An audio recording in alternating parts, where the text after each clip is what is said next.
I wanted to give some injury updates before you guys, we got a few injury updates. So let's start with some good news. We were able to open up Chris Olave's 21-day window today.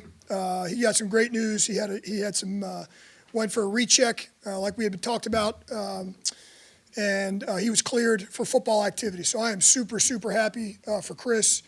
It's great news for him. And so he resumed practice today. He was limited today. We're gonna just kind of, obviously he had significant time off, so we're gonna kind of take it step by step with him. But I couldn't be happier for him and more as a person than a football player. Really, really excited about him. He was in a great mood today, all smiles. And for those that were out there, probably saw him running around. That's great.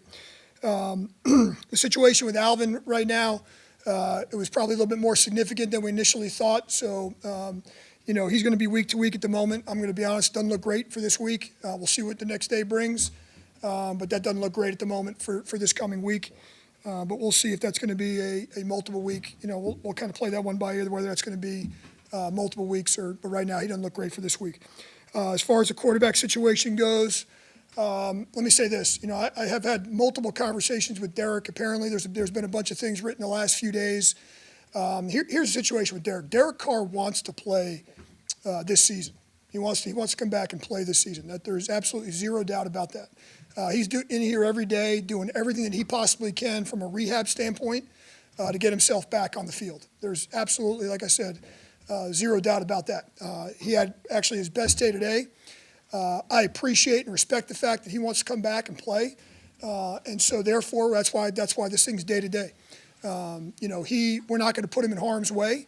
We're going to make sure that he's able to go out there and function. And that's really what it comes down to right now. When he can fully function and go out there and function all the duties as a quarterback, he'll be back on the field. But apparently there was some, reports out there about him being done for the season and things like that. If he was done for the season, we would have put him on IR by now and we would have shut him down. That's just not the case. And so he's working his tail off every day. He's frustrated by some of the reports. Quite frankly, we've had multiple conversations about it. And he's in here every day. And like I said, he had one of his best days today. So as soon as he's able to function and as soon as he's able to go out there and get some functionality back in his hand, we'll do that. Right now, the concussion is not an issue. He just has to go out there and get one practice in to clear the final concussion protocol. If Derek's unable to play this week, Spencer Rattler will be the starting quarterback for us. Obviously, he gave us a spark this past game in the second half. Had a real good practice day today. So that's where we are with him. And then, Marcus, MVS, we held him out today. He probably could have gone. We want to give him one extra day. He should be back out there tomorrow, at least in a limited capacity. And then so that's kind of an update on all the injuries. So with Derek, I don't want you to put a number or an odds on it. What has to be done for him to potentially be able to play this week? Is that a realistic? Well, the good news is he had a really good day today. I think he's got to put a couple of good days in a row tomorrow, or a couple of good days in a row. As I said to you guys in the beginning of the week with the extra day, we were kind of hoping that he would get some significant improvement. I would say he's going to have to, by Saturday, probably have to get a practice in order to do that. It's been significant time now. He's been down. So we would want to see him get out there and practice and go through all the, functions, like I said before, as a quarterback. So, but again, when you guys asked me the other day, or somebody asked me if it was a reach that he was going to play again this season. And by no means is it a reach that he'll be back out there at some point.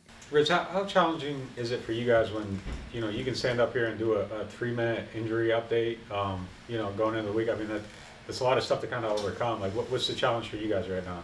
Yeah, I think you guys got a pretty good beat on my personality by now. I try not to make any excuses with the injuries. We've had a bunch of guys, particularly on the offensive side of the ball, miss significant time this year. And the message all along has been, no excuses and accountability and just doing your job. Listen, the message I just gave to the team before we came in here was there's nobody stopping you from having your best performance of your lifetime except you, meaning the player, and putting it back on the players. So whoever that is, whether it's the quarterback or whether it's the running backs or whether it's the receivers, whatever position it is. And so, to answer your question directly, Nick, I just try not to make any excuses about it. We have the players that we have. Everybody across the league right now is dealing with injuries, some more than others.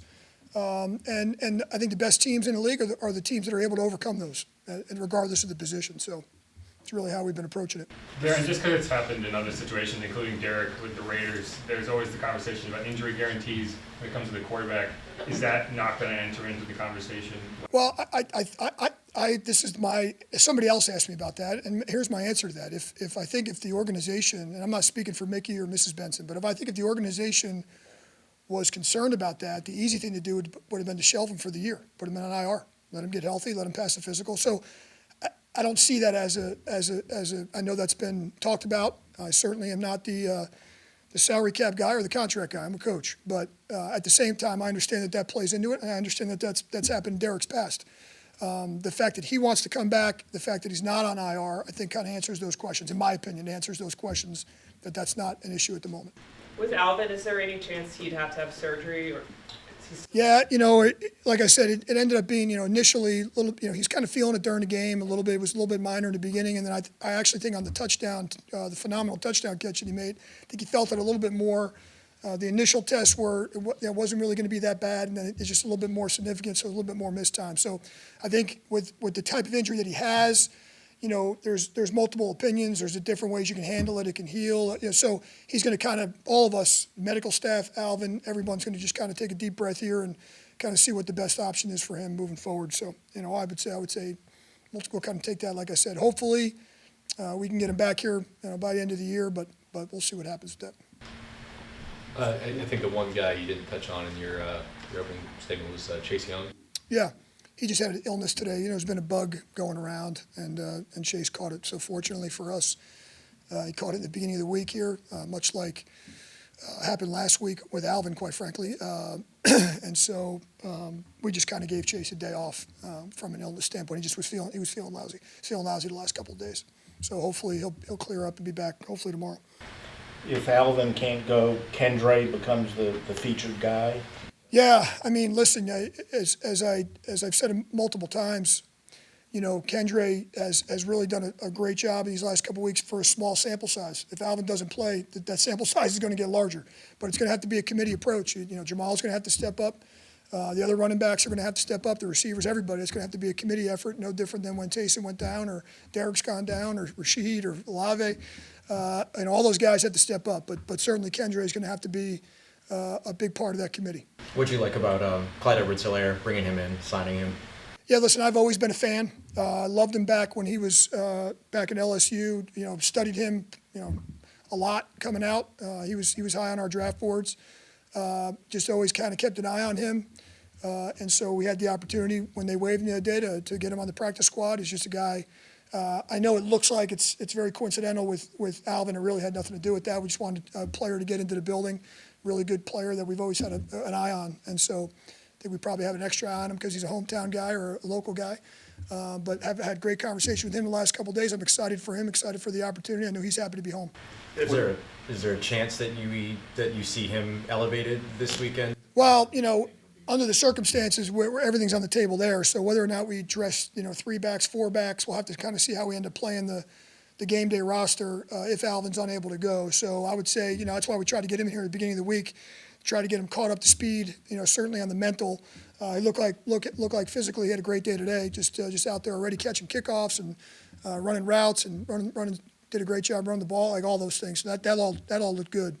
So the challenge for any new guy that comes into the system, doesn't matter who it is going to be the mental part. How quickly he can get caught up, and can he do something for us on game day? And so we'll certainly keep that option open for sure. With Spencer, what were some of the things he seemed to learn from his first 3? Yeah, listen, I think he learned a lot of things. The one thing I saw, JD, was that the thing that probably impressed me the most of that whole performance today was probably that 2-minute drill. I really liked how he, under the pressure, he performed, and I didn't see a sense of panic at all. I thought the last 3 games he was out there, like any rookie quarterback, there was a little bit of, some times where he looked a little panicky. I saw him much more relaxed. I saw him much more in control. I saw a lot more leadership out of him, and so that was the impressive part. Now, maybe coming off the bench with nothing to lose. Kind of running around and gunslinging, but that's kind of been his thing, right? That's what's made him the guy that he is. It's kind of been his MO, his whole career. So hopefully now with when he knows he's preparing today, so he took all the reps today with the ones, and we're going to kind of get him ready to go if Derek can't. So. Derek can't practice it with his hand. How does that affect the concussion protocol? Is he all good there? Yeah, he's going to have to go through a practice. He's going to have to before he gets cleared to play in a game, he's going to have to go through a practice. That's the way that is. So he's at the final stage. Once he goes through a practice, then he can that's the final step. And has he tried throwing it? Like, is he able to throw it out? He's able to do everything with his right hand. So it's a matter of the function of his left hand. And listen, there's been plenty of other quarterbacks that have played with similar injuries. I've mentioned a couple in here before, but there's been many quarterbacks, and it just becomes down to a functionality. Can you protect it? Can he function? Can he protect himself? And that's why when I say we're not going to put him out there in harm's way. I heard somebody say the other day, why would we try to bring Derek back? Well, I mean, listen, when I took over, we gave everybody a clean slate, right? And so, that's everybody. It's all inclusive. That's Cam Jordan, it's DeMario, it's Alvin, it's Derek, it's a quarterback. And since I've taken over, Derek started 4 games. We're 3-1 in those games. He's got a 68% completion percentage. He's thrown 6 touchdowns. He's got 1 interception. He's only taken 2 sacks.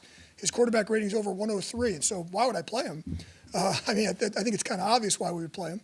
But others don't feel the same. That's fine. That's their opinion. And that's a beautiful thing about this game. But I love the fact that he is fighting every day to come in here, rehabbing his butt off, and he comes in here every day with the intent of getting back out there. And so I think there's a lot to be said for that, especially at this point of the year. The sack numbers are the sack numbers are pretty different without Derek in there. Is that something just having young quarterbacks and not, or is it something you're seeing from the offensive? Absolutely. I mean, even if you look at Derek when he first got here, he's done significantly better as well.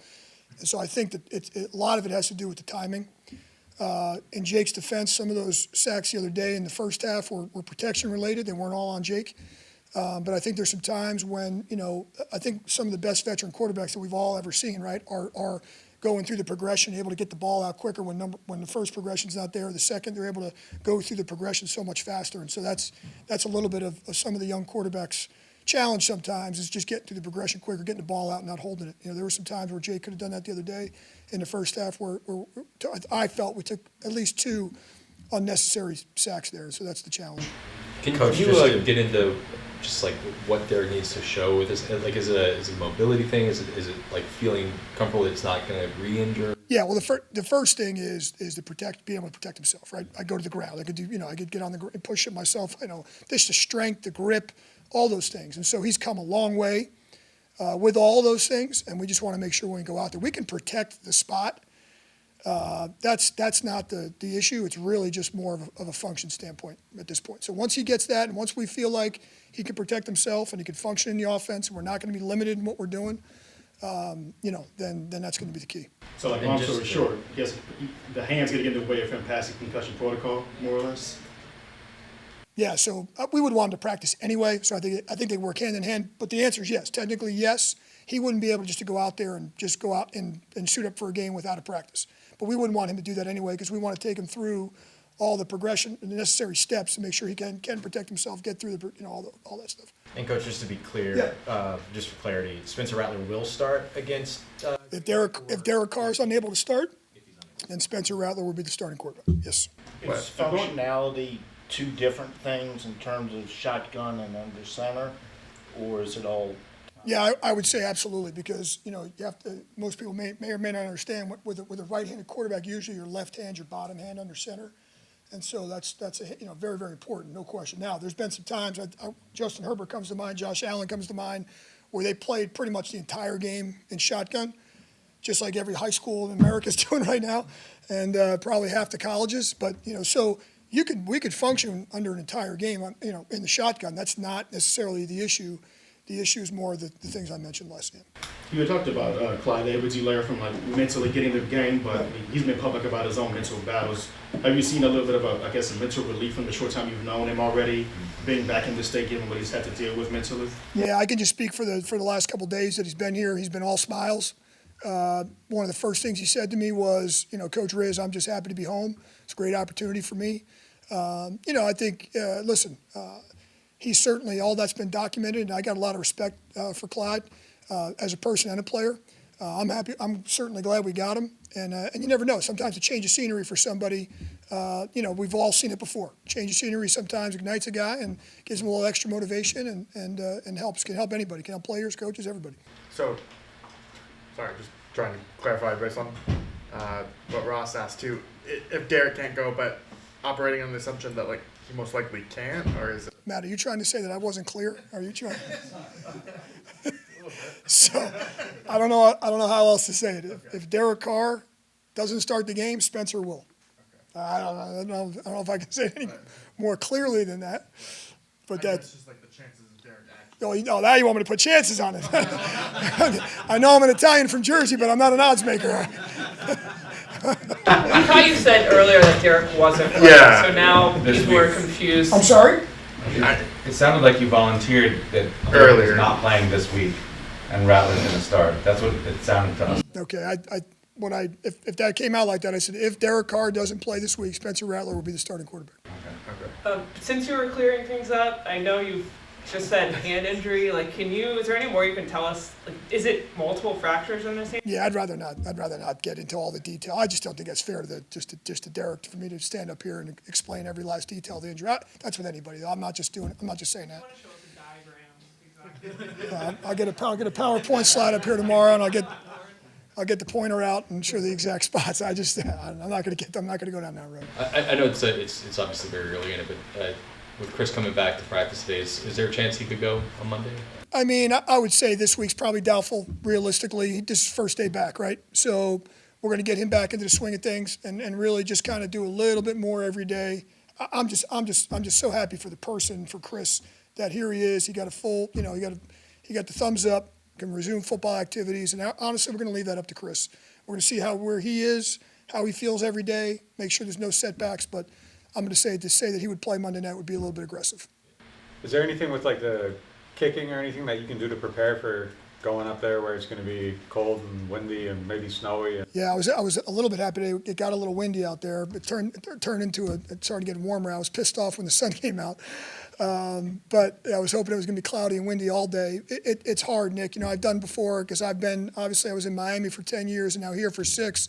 I've done everything from we literally put the footballs in a freezer, try to get them frozen. If it's going to be below freezing, we've done that. We brought them right out of the old ice box and into practice for the quarterbacks and the kickers because the balls really get hardened when it's below freezing. So it's like it really is. It's a big difference. There are a lot both for grip and for kicking and punting and actually for catching. And so I've done that, but usually if it's not below freezing, they thaw out pretty quick. So you got to hurry, run them out of the freezer and into the session. But other than that, with the wind and just getting outside and on the grass, we don't kick on grass a lot, so that's a factor, right? We don't play many grass games. We don't play a lot of outdoor games. So just getting out there and the footing is a big deal. You watch the last few teams that have gone up there. If you really watch through the San Fran game and you watch through the Miami Dolphins game and some other opponents, Houston, a lot of guys on the ground, having the right cleats on. I talked to our team about that today, having the right shoes on. There's a lot of slipping and sliding going on there. It's going to be something to keep an eye on. What do you like about what Foster has done with the team this year, Foster Moreau? Yeah, I think one of the things that goes probably under the radar with Foster is his leadership. That's number one. He's really a phenomenal leader.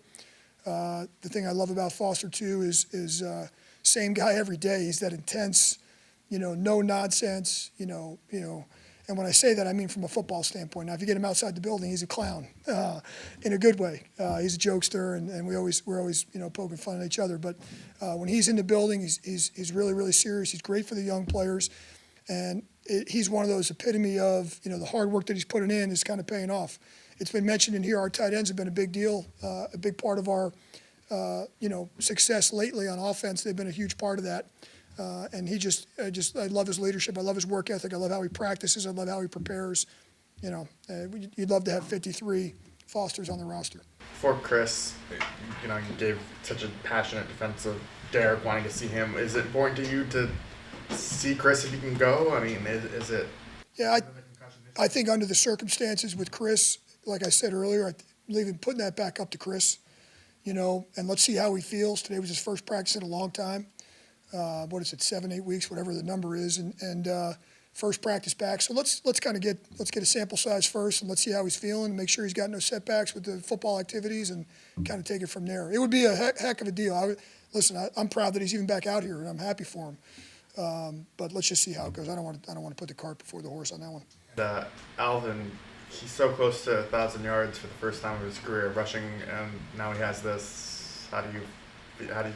Listen, there's no one who wants him to get him more than me. At the same time, we're certainly going to do the right thing by him. I know it's a goal that he wants to accomplish. It's a goal that I want him to accomplish. But let's hopefully we get him back here towards the end, and we can get him that goal. On the Packers, could you comment on what you've made of Josh Jacobs' transition to that team, and in particular, what about his running style makes him maybe difficult to tackle? Yeah. Well, I think his success has been eye-opening. He's really done a great job. Everybody thought when they lost Aaron Jones they were going to, and here they go. He comes in and he's just doing a phenomenal job. I think his usage, the way they use him, the way Matt uses him in the offense is really impressive. He can run many different types of plays. He's not just a downhill runner. He gets in the open field and he makes people miss. And so he's a big challenge. I mean, he's playing at such a high level right now. He's playing as one of the best backs in the league. And so, and then when you look at what he's done in their home games, it's even more impressive. They really get him going. He's one of those guys that get going early in the game. He gets his touches, and you look what he did in Seattle the other day. They started the game off, and he just kind of controlled the game. And that's what he does, the run after catch, the yards after contact. That's really the most maybe impressive thing about him. Rarely does the one guy alone or the first guy there get him on the ground. He's running through contact. That's going to be a huge part of this game. We've done a better job of that the last couple of weeks, and we need to continue, to have that, that success in stopping the run, because that's really, right now, their offense is just feeding off of him, and I mean, it's impressive. Yeah, so the yards after contact seems to stand out.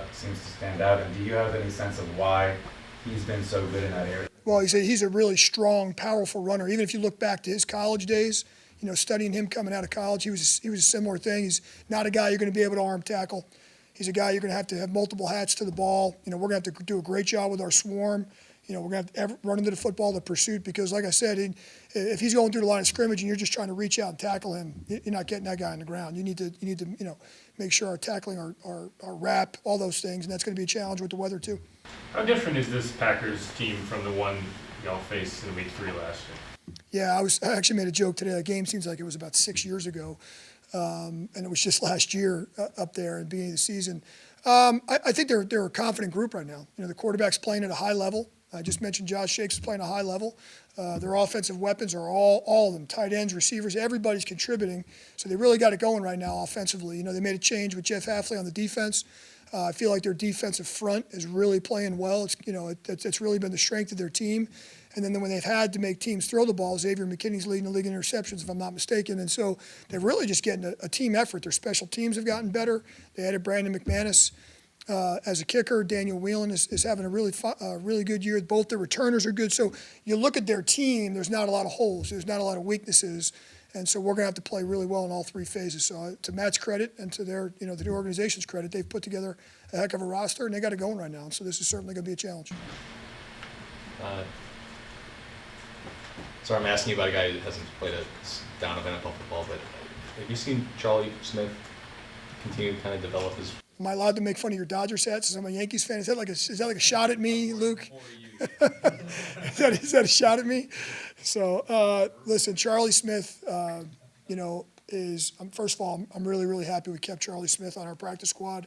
I know you guys don't get a chance to see it often, at the time you guys are at practice, but here's a guy that's gotten bigger, stronger, developed, and so I'm really, really happy, and I'm excited for his future because I really believe he's got a bright future. A lot of the things you guys saw in training camp and the preseason games and all that, he's just continues to work. You wish you could get him. You wish there was like a developmental league. There's a guy that you wish he could go play in like the NFL had a developmental league because he's like the prototypical guy. I've used Brandon Aubrey as an example with him before. It took Brandon Aubrey a couple of years, as a guy that was transitioning from soccer, and now look at the success he's having. And Charlie's kind of following that same path. And so I'm really, really excited about Charlie. I'm really excited about his future. You guys saw the talent. It's just a matter of him kind of, so I really feel like him going through the calendar year, OTAs, training camp, and now a full season, and now get him in an off season. I'm really excited to see what that looks like, come full circle, starting at the end or starting next year. But I think he's got a really, really bright future. To what do you attribute the sort of downturn of takeaways, and how do you go about addressing that? Yeah, we're making a huge emphasis about that this week because, we threw a stat out at our team today. Matt LaFleur, since he's been the head coach of the Packers, they're 24-0 at home when they've won the turnover battle. So I don't know if there's a bigger stat to look at this week than that stat. And so we're making a huge emphasis this week on not only taking care of the ball, but obviously creating some takeaways. Sometimes they come in bunches. We've all heard that before. We had a bunch in the beginning of the season. I think for a little bit while we were leading the league in interceptions. We were kind of taking the ball away. We've had some misfortune. There's been some balls on the ground that we haven't gotten. There's been some balls that we've got our hands on that we haven't come down with. And so I think we got to be opportunistic here these last few weeks because being +1 for the season, we certainly want to be better than that. But I really believe now we're practicing the heck out of it. And we're drilling it. And we're emphasizing it, so hopefully they start coming in bunches again. Yeah, Joe Woods would talk about the mentality that you have to generate turnovers, things like that. But I imagine there's also you mentioned opportunistic. I mean, like when the chances are there, drilling how to kind of take advantage of that. Is that something you can really work on, or is that like? Yeah, I think there's aspects of it you can work on. You're certainly not going to roll the ball on the ground and have a pie. So individually, there's ways we want to scoop the ball. There's ways we want to recover the ball.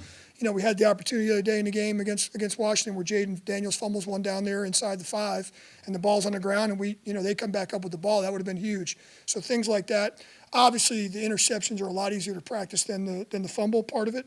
But getting the ball out, we can certainly practice from the runners. And then high pointing the ball, catching the ball drills, we can certainly practice. So the things that are safe to practice where we're not putting guys in harm's way, we emphasize every day with our defensive backs, our D-line, our linebackers, everybody. Yep. All right, you got it.